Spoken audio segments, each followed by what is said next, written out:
बिस्मिल्लाहिर्रहमानिर्रहीम। अस्सलाम वालेकुम नादरीन, आप यूट्यूब चैनल देख रहे हैं। मैं इमरान ख़ान हूँ। नादरीन, पाकिस्तान के वज़रा, हुकूमत और हुकूमत के जो हमायती सहाफ़ी हैं, ये सारे लोग ये तासुर दे रहे हैं कि जैसे अब सऊदी अरब पाकिस्तान की मईशत संभाल लेगा। सऊदी अरब पाकिस्तान की मईशत क्यों संभालेगा? और अगर पाकिस्तान की मईशत संभल गई और बेहतर हो गई तो फिर हम सऊदी अरब के या बाकी लोगों के किस काम में रहेंगे? यानी हम तो किसी के काम के नहीं रहेंगे। हम जब तक गरीब हैं, जब तक कमज़ोर हैं, जब तक हमारे पास पैसे नहीं हैं, जब तक हमारी मईशत सिसक रही है, तब तक हम बाकियों के काम आ सकते हैं, तब तक हमसे बात मनवाई जा सकती है। जब हमारे पास पैसे होंगे, मईशत हमारी बेहतर होगी, तब हम किसी की बात क्यों मानेंगे? तो कोई भी ऐसा मुल्क जो हमारे साथ इस किस्म की चीज़ें करना चाहता है या हमारी फ़ौज को, हमारे वसाइल को इस्तेमाल करना चाहता है, वो नहीं चाहेगा कि पाकिस्तान एक माशी तौर पे मजबूत मुल्क बने। क्योंकि इस माहदे के हवाले से ना अब जो हुकूमत के या इस्टेब्लिशमेंट के करीबी सहाफ़ी हैं, उन्होंने बातें करना शुरू कर दी हैं। मिसाल के तौर पे अहमद कुरैशी साहब, इन्होंने इसराइल का दौरा भी किया था। ये पाकिस्तान की मिलिट्री इस्टेब्लिशमेंट के बहुत करीबी सहाफ़ियों में से एक माने जाते हैं। उन्होंने बड़ा क्लियरली कह दिया कि इसराइल ने जो अटैक किया है कतर के ऊपर, ये रॉयटर्स को बाकायदा स्टेटमेंट दिया गया सऊदी अरब की जानिब से कि जो कतर के ऊपर इसराइल ने अटैक किया है, पाकिस्तान और सऊदी अरब की जो डील हुई है दिफा के हवाले से, कतर के ऊपर जो इसराइली अटैक है उसके साथ कोई ताल्लुक़ नहीं है। उन्होंने साफ कह दिया कि इसराइल ने जो अटैक किया कतर के ऊपर, उसका इस जो पाकिस्तान और सऊदी अरब के दरमियान जो दिफाई मामला तय पाया, इसके साथ कोई किसी किस्म का ताल्लुक़ नहीं है। आगे उन्होंने बताया कि जी ये बड़े अरसे से सऊदी अरब करना चाह रहा था और इसको ख़ुसूसन जो है वो ईरान के हवाले से उन्होंने जोड़ा कि ईरान इसके बाद कमज़ोर हो जाएगा। अब देखिए, मेरा सवाल भी यही था और बहुत सारे लोग और भी यही पूछ रहे हैं, और जो बड़ा सवाल एक पैदा हुआ कि क्या ये एक अगर मुआहिदा हुकूमत पाकिस्तान ने किया है तो इस मुआहिदे से पहले पार्लियामेंट को एतमाद में लिया गया? क्या कैबिनेट ने इतने इम्पॉर्टेंट मामले के ऊपर कोई बहस हुई? क्या पाकिस्तान की जो पॉलिटिकल क़यादत है उन्होंने बैठ के इसके ऊपर बात की? क्या ये मामला सेनेट में, कौमी असम्बली में आया? क्या ये काबीना के अंदर रखा गया? क्या ये दिफा की और खारजा की जो वजारतें हैं उनके अंदर ये मामला रखा गया? तो ये सबके लिए एक सरप्राइज़ है। ये मामला पार्लियामेंट से बाहर बाहर हो गया। हालांकि जो आइन है वो इसके ऊपर मुख्तलिफ राय देता है। शहजाद अकबर साहब ने यह मामला उठाया, कुछ और लोगों ने भी उठाया। अब वज़रा ने जो है वो ज़मीन आसमान के कलाबे मिलाना शुरू कर दिए। मिसाल के तौर पे ख्वाजा आसिफ कहते हैं कि ये यूरोपीय यूनियन तर्ज का एक इत्तेहाद है। राना सनाउल्लाह कहते हैं कि पाकिस्तान और सऊदी अरब मिलकर वर्ल्ड सुपर पावर बन गए हैं और पाकिस्तान जो है वो फ़ौजी नुक्ता नज़र से सुपर पावर है और सऊदी अरब जो है वो माशी नुक्ता नज़र से सुपर पावर है। राना सनाउल्लाह साहब को क्या सुपर पावर का मतलब भी पता है कि वो क्या होती है? सुपर पावर का मतलब सिर्फ ये दो चीज़ें नहीं है। टेक्नोलॉजी है, आईटी है, इंडस्ट्री है, दुनिया के बेशुमार उलूम हैं, उनके ऊपर कितनी आपकी कमांड है, आलमी मीडिया पे आपका कंट्रोल क्या है, आलमी एस्टेब्लिशमेंट पे आपका कंट्रोल क्या है, आलमी इदारों पर आपका कंट्रोल क्या है, दुनिया के जदीद तरीन हथियार क्या इन दोनों मुल्कों में से किसी एक के पास हैं? तो बिल्कुल नहीं है। तो हमने ज़मीन आसमान के कलाबे मिलाना शुरू कर दिए और इस तरह शो किया जा रहा है। कुछ जर्नलिस्ट तो ये कह रहे थे, मुजीब रहमान शामी साहब को मैं सुन रहा था, कि ये 140 अरब डॉलर के पाकिस्तानी जो कर्जे हैं ये ऐसे एवेपोरेट हो जाएंगे, उड़ जाएंगे। देखें, हमारे सहाफ़ियों ने पाकिस्तान के साथ हमेशा बड़ी ज़्यादती की है। जब पाकिस्तान दो टुकड़े हो रहा था ना, तब भी कुछ सहाफ़ी गए थे मशरक़ी पाकिस्तान में, उन्होंने आके एक बिल्कुल डिफरेंट पिक्चर पेश की। जो एस्टेब्लिशमेंट ने चाहा उन्होंने वैसी तस्वीर कुशी कर दी, लेकिन हकीकत उससे मुख्तलिफ थी। पाकिस्तान दो टुकड़े हो गया, उन्होंने हक़ाइक़ छुपाए और वो भी मुजरिम है, इसके अंदर बराबर के शरीक हैं वो लोग। अब इसी तरह आज फिर हक़ाइक़ को मसख़ किया जा रहा है। कुछ अर्सा पहले कहा जाता था कि SIFC ये गेम चेंजर है, ये हर चीज़ को बदल के रख देगा, ये बेशुमार सरमायाकारी लेके आएगा, 100-200 अरब डॉलर आ जाएगा पाकिस्तान में, हर चीज़ हमारी कंट्रोल हो जाएगी। नहीं हुआ, कख नहीं हुआ। फिर कहा गया मिनरल्स बेचने जा रहे हैं, तो एक छोटी सी कंपनी आई अमेरिका की, वो भी मुआहदा करके निकल गई, MOU साइन करके, और उनकी जो अपनी वर्थ है वो 7 मिलियन अमेरिकी डॉलर्स है। छोटी सी कंपनी है और मिनरल्स का हमने इतना रोला डाला कि जनाब ये हो जाएगा, वो हो जाएगा, सारे कर्जे उतर जाएंगे, कुछ नहीं हुआ। फिर हमने कहा जी इन्वेस्टमेंट आ रही है बहुत बड़ी बड़ी, फलाना मुल्क इतने अरब डॉलर दे रहा है, फलाना इतने अरब डॉलर दे रहा है, कुछ भी नहीं आया। तो ट्रक की एक के बाद एक बत्ती है जिसके पीछे पाकिस्तानियों को लगा दिया जाता है।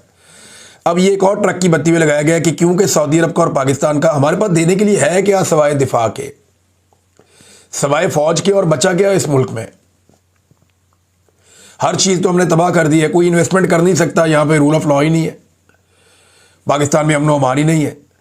और हम जब किसी और को कहते हैं कि हम आपकी हिफाजत करेंगे, तो क्या हम अपनी हिफाजत कर पा रहे हैं? आज पाकिस्तान के अंदर पाकिस्तान के फौजी जवान, दीगर सिक्योरिटी फोर्सेस के लोग और आम शहरी रोजाना की बुनियाद पे शहीद हो रहे हैं। कितनी जानें रोज चली जाती हैं। क्या हम पाकिस्तान को महफूज बना पाए जो हम दूसरे मुल्कों को ये ऑफर कर सकते हैं कि हम आपको भी महफूज बनाएंगे? ये पाकिस्तान एक मुल्क, एक सिक्योरिटी कंपनी नहीं है। अहमद कुरैशी साहब कह रहे हैं कि ये इसराइल के खिलाफ नहीं है। यानी राणा सनाउल्लाह साहब की बात तो सुने ना, वो कहते क्या है? वो कहते हैं जी कि जिस मुसलमान मुल्क पर जारियत होगी तो ये वर्ल्ड सुपर पावर इसका नोटिस लेगी और मदद करेगी। भाई 56 इस्लामी मुल्कों की एक फोर्स पहले भी बनाई हुई है हमने, और इसराइल को वो हमले से अभी तक मना नहीं कर सकी। सबसे पहले अगर ये एक फोर्स बनी है और इसी मकसद के लिए बनी है कि मुसलमानों के खिलाफ जुल्म और बर्बरियत बंद करवानी है, तो कश्मीर और फ़लस्तीन को आज़ाद करवाना चाहिए इस फोर्स को। क्या ये कर पाएंगे? मुझे तो नहीं लगता, क्योंकि इसके मकासद वो नहीं है। और हरमैन शरीफैन का एक, क्योंकि एक जज्बाती बड़ा हमारी वाबस्तगी है हरमैन शरीफैन के साथ, तो ये उसका नाम बीच में लेकर आते हैं सारे, और मौलवी हमें ब्लैकमेल करते हैं उसके बाद। जबकि अहमद कुरैशी हमारे साथ बता रहा है कि जनाब ये एक्चुअली इसके मकासद कुछ और है। ये कोई मुसलमानों को गैर मुस्लिमों से बचाने के लिए ये इत्तेहाद नहीं हुआ। ये इत्तेहाद सऊदी अरब और पाकिस्तान के बीच में हुआ है ताकि जो दूसरे फिरके के मुसलमान हैं उनके खिलाफ एक मजबूत ताकत बन जाए। ईरान वगैरह बाकी लोगों की बात हो रही है। तो ये अहमद कुरैशी साहब ने ये बात बताई, मैं अपने से नहीं कह रहा। देखें, सबसे पहले तो पाकिस्तान में बदअमनी ख़त्म करनी पड़ेगी ना, दहशतगर्दी ख़त्म करनी पड़ेगी, शिद्दत पसंदी ख़त्म करनी पड़ेगी। सऊदी अरब में तो ऐसे वाक़यात नहीं होते, पाकिस्तान में होते हैं। पाकिस्तान की ज़्यादा माशी ज़रूरतें हैं और इस किस्म की ज़रूरतें सिक्योरिटी की पाकिस्तान में ज़्यादा है। पाकिस्तान में लोग गैर महफूज हैं, सऊदी अरब में नहीं है। तो अब ये फ़ौज अगर सऊदी अरब के साथ हम एक मुआहदे में जा रहे हैं, तो क्या यमन से लड़ेगी, ईरान से लड़ेगी, या ये सिर्फ एक मुआहदा रहेगा? और क्या सऊदी अरब भी पाकिस्तान के लिए लड़ेगा जब खुदा न खास्ता इंडिया पाकिस्तान की जंग होती है? तो ये भी सवालात लोग उठा रहे हैं। तो सवालात का एक भंडार है। लेकिन फिर भी मैं बतौर एक सहाफ़ी और एक पाकिस्तानी मैं ये कहूँगा कि सऊदी अरब और पाकिस्तान के ताल्लुकात जितने अच्छे हों उतने कम है, जितने मुआहदे हों उतने कम है। हमें हर फील्ड के अंदर मुआहदे करने चाहिए, चाहे दिफा है, चाहे मईशत है, चाहे कोई और शोबे है, तालीम का शोबा है, टेक्नोलॉजी का शोबा है, और इसके सब अलावा पाकिस्तान से बहुत बड़ी तादाद में लेबर जाती है। तो हर शोबे में, हर जगह पे हमें सऊदी अरब के साथ मुआहदे करने चाहिए। ये पाकिस्तान और सऊदी अरब दोनों के मफाद में है। पाकिस्तान तहरीक इंसाफ ने बड़ा अच्छा मौक़िफ़ दिया मेचोर। उन्होंने कहा जी अभी तक हमें ये तो नहीं पता कि इस मुआहदे के अंदर क्या है, इसकी तफसीलात तो अभी हमारे साथ शेयर नहीं की गई। वो तो अभी मुझे भी नहीं पता, किसी को आइडिया नहीं है कि तफसीली मुआहदा क्या है, इसके अंदर डिटेल्स क्या है। लेकिन उन्होंने कहा कि उम्मत मुस्लिमा मजबूत जब जब हो, जिस भी मुआहदे से हो, हम उसकी हमायत करते हैं। ये बड़ी पॉजिटिव थिंकिंग है, बड़ी अच्छी उन्होंने बात की है कि अगर पाकिस्तान और सऊदी अरब करीब आ रहे हैं किसी भी बहाने, तो ये बुरी बात नहीं है, ये अच्छी बात है। लेकिन इसके नतीजे में पाकिस्तान को किसी और मुसलमान मुल्क से अपने आप को दूर नहीं करना, ये भी सेम टाइम में बड़ा ज़रूरी है। हमारे सऊदी अरब के साथ मिसाली और शानदार ताल्लुकात होने चाहिए, लेकिन बाकी जो मुसलमान ममालिक हैं उनके साथ भी हमारे अच्छे ताल्लुकात होने चाहिए। और किसी एक मुल्क से ताल्लुकात के लिए दूसरे मुल्क से हमारे ताल्लुकात ख़राब नहीं होने चाहिए। नाज़रीन, शाम के सदर जुलानी ने एक स्टेटमेंट दिया है, और उन्होंने इस मौके पे स्टेटमेंट ये दिया कि इसराइल के साथ कोई सिक्योरिटी मुआहदा शाम भी करने जा रहा है। ये खुशखबरी उन्होंने सुनाई है। देखिए, अब सिचुएशन आप ज़रा दुनिया की चेक करें कि शामी सदर ट्रंप के साथ मुलाकात करवाई थी सऊदी क्राउन प्रिंस ने सऊदी अरब में, और शाम के सदर जो हैं वो इसराइल के साथ मुआहदा कर रहे हैं, सऊदी क्राउन प्रिंस जो हैं वो पाकिस्तान के साथ मुआहदा कर रहे हैं। तो सब अपने अपने फ़ायदे के मुताबिक अपने अपने फ़ैसले करते हैं। तो पाकिस्तान को भी ये पूरा हक है कि पाकिस्तान अपना जो भी फ़ैसला करे वो अपने फ़ायदे के मुताबिक करे, लेकिन फ़ैसलों में कुछ उसूल जो हैं वो बड़े वाज़ेह होने चाहिए कि हम किसी भी दूसरे मुल्क से अपने ताल्लुकात बिगाड़ना नहीं चाहेंगे। एक और चीज़ है यहाँ पे, डोनाल्ड ट्रंप की हुकूमत है अमेरिका में, गजा में रोज़ाना की बुनियाद पे नस्लकुशी हो रही है मुसलमानों की। वहाँ पे बच्चे जो हैं वो शहीद कर दिए जाते हैं, बड़ों को शहीद कर दिया जाता है, इमदादी कार्रवाइयाँ रोक दी जाती हैं, पूरा एक घेरा डाला गया है। एक बड़ा हमला है जो गजा के ऊपर अब हुआ है, उसके अंदर ज़मीनी और समंदर से और फ़िज़ाई तीनों तरफ से बमबारी की जा रही है। अब बड़ी तादाद में लोग जो है वो गजा को छोड़कर जा रहे हैं, फ़लस्तीनी। अब पाकिस्तान ने डोनाल्ड ट्रंप को नॉमिनेट किया था नोबेल पीस प्राइज़ के लिए, और यहाँ पे अक़वाम मुत्तहिदा में सारी दुनिया ये कोशिश कर रही है कि गजा में जंगबंदी हो जाए, लेकिन अमेरिका इसको वीटो कर देता है। ये छठी मरतबा हुआ है अमेरिका ने इसको वीटो कर दिया। वीटो पावर होती है उन ममालिक के पास, ये 5 बड़े मुल्क हैं जिनके पास वीटो पावर है। बाकी तमाम मुल्कों ने कहा कि गजा में जंगबंदी करवाई जाए, लेकिन इसराइल की हमायत में अमेरिका ने इसको वीटो कर दिया। और उसी डोनाल्ड ट्रंप को जो जंग जारी रखना चाहते हैं, जो गजा के अंदर इस वक्त जो खून रेजी हो रही है उसको रोकने के हक में नहीं है, उसी डोनाल्ड ट्रंप को पाकिस्तान की हुकूमत ने नामजद कर दिया नोबेल पीस प्राइज़ के लिए। ये पाकिस्तान की हुकूमत को सोचना चाहिए था कि सिर्फ इस चक्कर में कि पाकिस्तान की एस्टेब्लिशमेंट मौजूदा अमरीकी सदर के साथ अच्छे ताल्लुकात रखना चाहती है और मामलात को अपने कंट्रोल में लेना चाहती है, तो डोनाल्ड ट्रंप की ख्वाहिश पे इतना भोंडा उन्होंने अमल दरामद किया कि सबसे पहले पाकिस्तान ने नॉमिनेट कर दिया अमन के नोबेल इनाम के लिए डोनाल्ड ट्रंप को, और बाद में इसराइली नेतन्याहू ने भी कर दिया और बाकी जगहों से भी आवाज़ें आना शुरू हो गई। लेकिन सवाल यह पैदा होता है कि उसका नतीजा क्या निकला। आज अगर इसराइल में जंगबंदी नहीं हुई और अक़वाम मुत्तहिदा के अंदर करारदाद पास नहीं हुई, जैसे वीटो कर दिया गया, तो उसके पीछे डोनाल्ड ट्रंप और अमेरिका है ना, उनकी हुकूमत है और ये उनका फैसला है। तो पाकिस्तान से या पाकिस्तानी हुक्मरानों से इसका जवाब मांगना चाहिए। जब भी वो मीडिया के सामने आए तो उनसे सवाल करना चाहिए कि आज डोनाल्ड ट्रंप जंगबंदी नहीं होने दे रहे गजा में और मुसलमानों का, निहत्ते लोगों का खून बह रहा है, और आपने उन्हें नामजद कर दिया अमन के नोबेल इनाम के लिए। क्या ये अजीबोगरीब सूरत हाल नहीं है? क्या इस पे आपको शर्मिंदगी नहीं है अपने इस फैसले पर? ये सवाल उनसे ज़रूर पूछा जाना चाहिए। नादरीन, इमरान खान साहब का जो ट्रायल है 9 मई का, वो ऑनलाइन करने का फैसला किया गया है, और दहशतगर्दी की अमजद शाह साहब जो जज हैं उनकी अदालत में समाअत होगी। अब इमरान खान साहब को मशवरा ये भी दिया गया है कि वो इसका बाइकआउट कर दें और इससे इनकार कर दें ऑनलाइन जाने से। वो कहिए ठीक है, मुझे अदालत में लेकर जाओ, और इसके लिए प्रेसिडेंट्स मौजूद हैं। शहजाद अकबर और दीगर कई और लोग हैं जिन्होंने कोशिश की कि वो ऑनलाइन पेश हो सकें अदालत में, तो उन्हें मना कर दिया गया, उन्हें ये इख्तियार नहीं दिया गया, नहीं जी नहीं, आपको आना ही पड़ेगा। और हम तो पाकिस्तान नहीं आ सकते, हमारी जान खतरे में। लेकिन उन्हें मजबूर किया गया कि आप आएंगे नहीं तो आप फारिग हैं, इश्तिहारी कर दिए, फारिग कर दिए। अब इमरान खान साहब क्योंकि गिरफ्तार हैं और उन्हें कह रहे हैं जी आपको ऑनलाइन लेकर आएंगे, तो इमरान खान साहब को यह मामला उठाना चाहिए कि खुली अदालत के अंदर यह केस चलाया जाए और मुझे खुली अदालत के अंदर पेश किया जाए जज के सामने। मैं तो अवेलेबल हूं। अब चाहे ये समाज जेल के अंदर हो, चाहे ये समाज जेल के बाहर हो, तो इमरान खान साहब के सामने होनी चाहिए और उन्हें चाहिए कि वो ये मामला उठाए। इमरान खान साहब, इसको रोकने की वजह क्या है ये समझें आप। 9 मई का जो ट्रायल है ना, उसमें खाली इमरान खान नहीं है, उसमें पीटीआई की बहुत सारी क़यादत भी है। पीटीआई की क़यादत में से जो भी इमरान खान साहब को मिलता है ना, वो खुदकुश एक वर्कर बन जाता है इमरान खान साहब का, और उसको बड़ी एनर्जी मिल जाती है।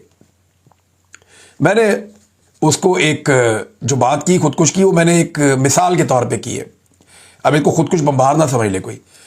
तो इमरान खान साहब से जो भी मिलकर आता है ना, वो उसके जज्बात कुछ और हो जाते हैं और फिर वो वहाँ से बयानियाँ लेकर आता है। एस्टेब्लिशमेंट के लिए मुश्किल पैदा होती है। फिर इमरान खान साहब के अंदर से स्टेटमेंट्स भी आते हैं, बहुत सारी बातें भी वो करते हैं। तो इसलिए अब जान छुड़ानी मुश्किल हो रही है, तो उन्होंने कहा जी इनको आपस में मिलने ही ना दें। जेल में ट्रायल होगा तो ये सारे रहनुमा जेल में जाएंगे, वहाँ इमरान खान से मिलेंगे, मुशावरत करेंगे, बातचीत होगी, फिर काम खराब हो जाएगा। इमरान खान को बाहर ला नहीं सकते तो ऑनलाइन कर देते हैं। वो इमरान खान साहब को ऑनलाइन अब इसके अंदर पेश करने का फैसला किया गया। तो इमरान खान साहब के पास ये इख्तियार है कि वो इससे इनकार कर दें और वो ये कह दें कि जनाब मुझे मेरा हक दिया जाए और ओपन कोर्ट के अंदर मेरा ट्रायल किया जाए। ये कोई तरीका नहीं है कि मुझे ऑनलाइन, हालांकि मैं दस्तयाब हूँ, मैं तो गिरफ्तार हूँ।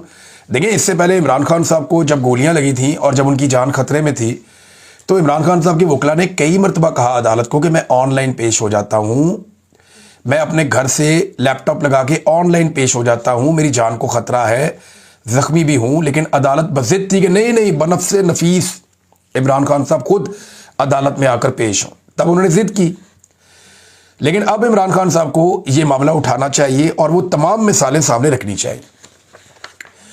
नादरीन, एक ड्रोन हमला हुआ है बलूचिस्तान में, इंतहाई अफसोसनाक वाकया मैं आपके साथ शेयर कर देता हूँ।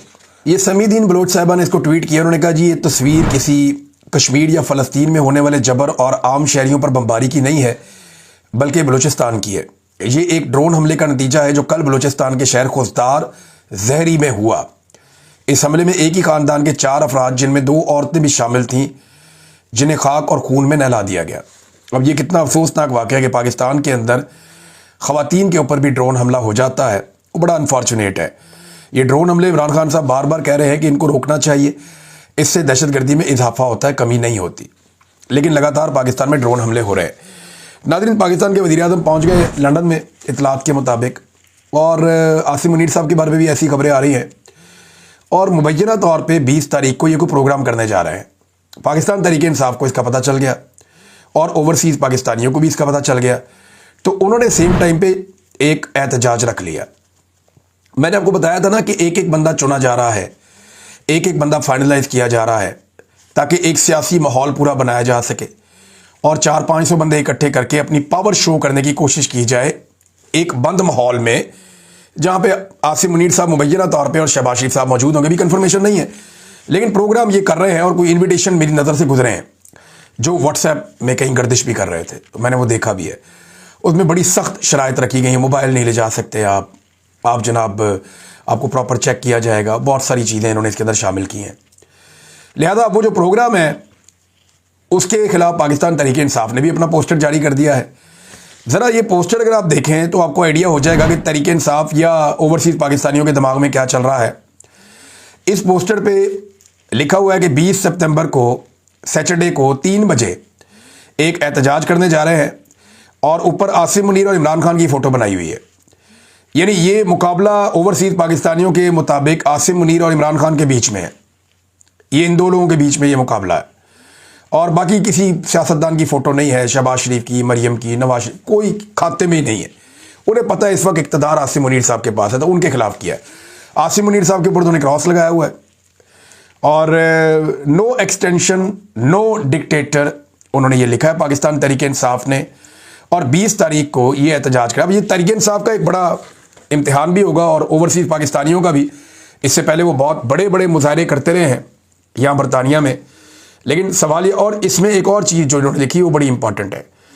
उन्होंने कहा जी कि ये मैंने इस पोस्टर में तो नहीं, एक और पोस्टर में मैंने देखा था, वहाँ लिखी हुई थी कि आपकी सिक्योरिटी के लिए आपको मास्क प्रोवाइड किए जाएंगे। जो लोग नहीं चाहते कि उनका चेहरा नज़र आए, क्योंकि ये एम्बेसी वाले वीडियोस बना के और वो एजेंसियों को भेजते हैं, वो फिर उनकी फैमिली, उनके ख़ानदानों को ढूंढते हैं, वहाँ पे उन्हें हरासा करते हैं पाकिस्तान में, तो उसके लिए उनको मास्क दिए जाएंगे। मैंने पता किया तो पता चला कि इमरान खान साहब के चेहरे के मास्क हैं जो उनको पहनाए जाएंगे, और लोग वहाँ पे एहतजाज करने के लिए आ जाएंगे। अब ये नादरीन इस वक्त सिचुएशन है। तो आसिम मुनीर साहब के खिलाफ एहतजाज 20 तारीख को एम्बेसी के बाहर जो है वो किया जा रहा है। पाकिस्तान एम्बेसी जो है लंदन में, वहाँ पे इन्होंने फ़िलहाल अभी तक जो प्रोटेस्ट का एरिया बताया है वो यही है, हाई कमीशन पाकिस्तान का जो है उसके बाहर ये एहतजाज किया जाएगा। तो तहरीक इंसाफ के लिए बड़ा इम्तिहान ये है कि अंदर बंदे ज़्यादा हैं या बाहर बंदे ज़्यादा हैं।